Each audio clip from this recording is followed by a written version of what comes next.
I have finally become fed up with my Galaxy Tab S6 Lite that I've owned for the past 11 months. Because of the lack of performance, it just really wasn't good for anything other than watching YouTube videos, and even then it wasn't perfect, with YouTube lagging the tablet. Gaming was basically out of the question. Even Discord video calls would lag the tablet. Even something as minute as web browsing wasn't perfect, as we were limited with how many tabs you could open due to the 4GB of RAM. So I want to introduce you to the Xiaomi Pad 6.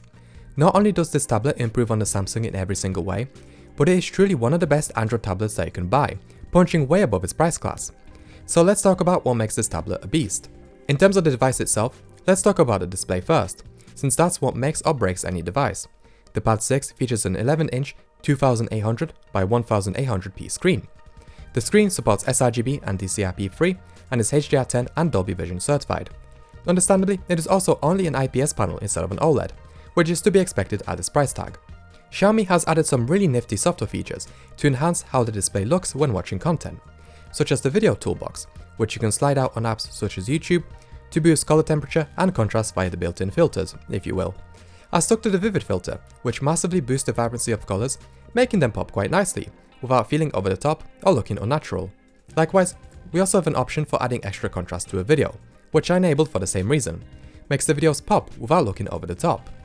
There's also a motion smoothing feature, which I presume is supposed to be a type of motion interpolation, however I simply couldn't get it to do anything, though that may be for the best. The screen is incredibly sharp. I can get as close as my eyes can focus and not see any screen door effect, or make out individual pixels on screen. And you can really see the difference watching videos above 1080p. The colors of the display look exactly as they should in the standard setting of Original Color Pro, which is essentially the sRGB setting of this tablet. The colors are identical to my iPhone, although in terms of my newly acquired Asus laptop, I find the blues to have less magenta on them and some other minor differences. But they are similar to one another all in all, so I can certainly see myself bringing the tablet with me and editing my pictures on the go. I should also mention here that the Xiaomi Pad can adjust the white balance based on the ambient light, just like iPhones can with True Tone. But just quickly going back to talking about the settings, there's another setting called Vivid, which is supposedly based on DCI-P3, and while it looks incredible, with colors being even more vibrant, it gets to the point of looking unnatural at this point, so that's not the one I would choose for any sRGB content. But overall, the display really has all the premium features you'd expect, and I don't really have any negatives to bring up.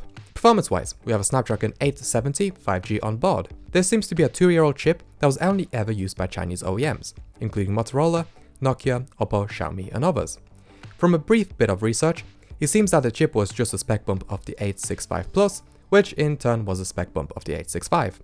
I imagine these OEMs got a hold of the CPU for cheap, and that's how they were able to get so much power for their inexpensive devices. Don't let the 5G deceive you though, we don't get any cellular connectivity on this tablet, again recycled CPU and whatnot.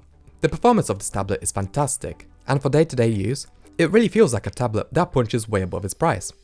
Keep in mind, I am coming from a device where it would be faster for me to pull out my phone and reply to a message than waiting for Telegram to load, especially since again, the S6 Lite struggled to keep anything in memory. While the Xiaomi Pad did have some stutters when I first got it, once Android settled down and optimized itself, I hardly get any frame drops, so the 144Hz refresh rate really doesn't go underutilized here. Gaming wise, I thought I would dive straight into the deep end by emulating the PS2. The S6 Lite could emulate lighter PS2 games on native res, with drops at 3x resolution rendering, and heavy games like GT4 wouldn't even play at full speed in native res. Even with 3x render resolution, I was able to play PS2 with absolutely no problem on the Pad 6, which really blew my mind. If you don't mind streaming your games, the Pad 6 is also perfect. Due to its Wi-Fi 6 connectivity, I was able to stream Game Pass via Microsoft servers and local PS5 remote play with minimal latency. The S6 Lite streamed PS5 fine, provided I wasn't too far away from the router, but Game Pass felt sluggish with its response times and its inconsistent frames. On the Pad 6, I didn't feel the heavy latency with Game Pass, though the bitrate felt like a YouTube video, and when streaming the PS5, it seriously felt like I was using HDMI. The latency was barely noticeable and the image looked great. With an app called Space Desk, I'm also able to use this tablet as a secondary display for my laptop. Wireless, it's not the best, you can really feel the latency when dragging content around, but wired, there's about a frame of latency, which is just phenomenal. Oh, and to end off performance testing, the Pad 6 can play 4K 60fps HDR YouTube videos, which straight up broke YouTube on the Tab S6 Lite, permanently sticking to 480p SDR until I reopened the video. I haven't touched MIUI since the Mi Mix 2, and this tablet optimized flavor of MIUI 14 feels straight up like iPadOS, from the dock to the wallpaper to the quick toggles, and while I am usually critical of skins that copy iOS, Well, stock Android has never been known for scaling well on tablets. The entire skin feels playful with its animations, which I think is critical for the enjoyability of using a device. For example, when you pick up an icon, the logo moves inside of it, like it's suspended in jelly. When you pull down the notification tray, the messages sling back in a really satisfying way. And likewise, when you receive a notification, there's a bounce when it drops down. It's not quite there compared to iOS, like look how each toggle moves independently compared to MIUI. But I still have to give MIUI big props for taking notes from one of the best things about iOS. But don't worry, the positive copying doesn't stop there. On iPadOS, we can bring up the dock by lightly pulling up on the home bar. We can't do that on Android without closing the app, so instead, MIUI has these grey bars that we can pull up for the dock. This lets us quickly switch apps, or drag an app to open it as a multi-window or as a floating window. The floating windows also feel like the phone versions of each app, having their own home bar to close the apps, instead of Samsung's more computer OS-like approach. Everything I've just spoken about is spectacular. MIUI makes multi-window feel like a true part of how you interact with the OS, something I never quite felt with other Android skins. Dropping an extra window on top of what you're doing just comes as second nature. And likewise, if you quickly want to open a multi-window, you can use a 3-finger swipe gesture. And if you do have a multi-window setup, like say maybe Google Docs and Chrome, you can save a shortcut to it. So let's talk about the other features of MIUI quickly.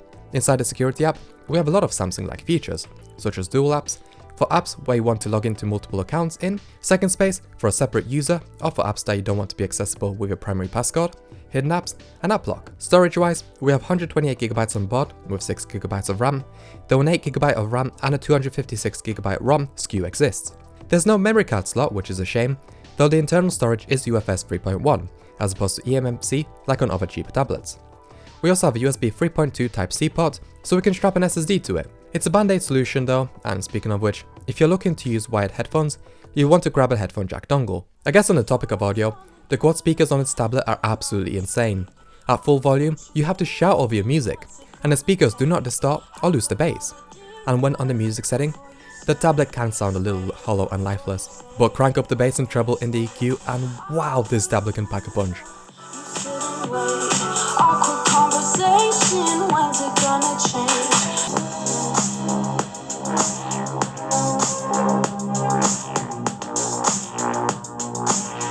Speaking of modes, like with many other devices with Atmos, we have a setting for dynamic audio, as well as for video and for voice. Each of these settings changes the sound signature.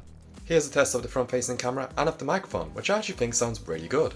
There are some pogo pins on the back for the optional keyboard case, which cost too much for me to justify buying, and there are some magnets for a pen too. This tablet has a massive 8840 mAh battery. The MIUI battery screen sucks, so using AccuBattery, we can see that a screen on time estimate is just a little over 14 hours, and should last around 3 weeks on standby due to its aggressive deep sleep optimization. So yeah, I don't need to charge this tablet for days at a time. This tablet is absolutely perfect. Plenty of horsepower, a fantastic display, long-lasting battery, and so much more. It goes beyond a YouTube or Netflix watching tablet, and actually is useful for gaming and for productivity, provided the app you want to use is actually available on Android. Well, it is what it is. Thank you so much for watching this video. If you enjoyed it and you'd like to see more, please hit subscribe, and I hope to see you for the next one.